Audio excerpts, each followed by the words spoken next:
Christopher Columbus was an Italian sailor and explorer whose historic voyage in the late 15th century changed the course of world history.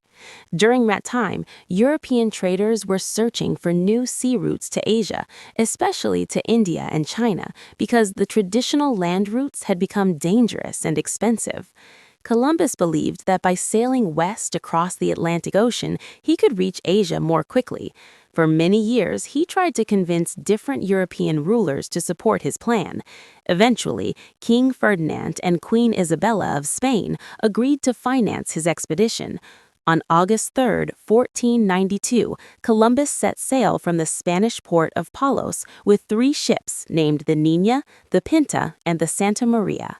The journey was long and uncertain because knowledge of the oceans was limited at the time, and many sailors feared they might be sailing into unknown and dangerous waters.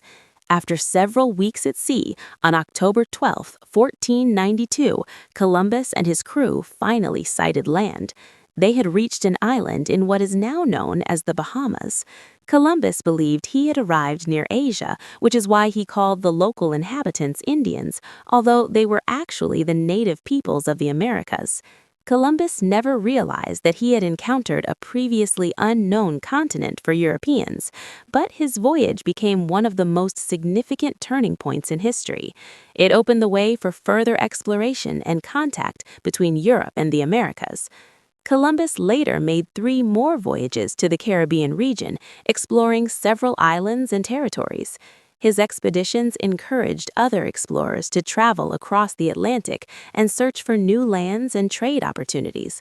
However, historians also note that these explorations led to serious consequences for the indigenous populations, including conflict, disease, and major social changes.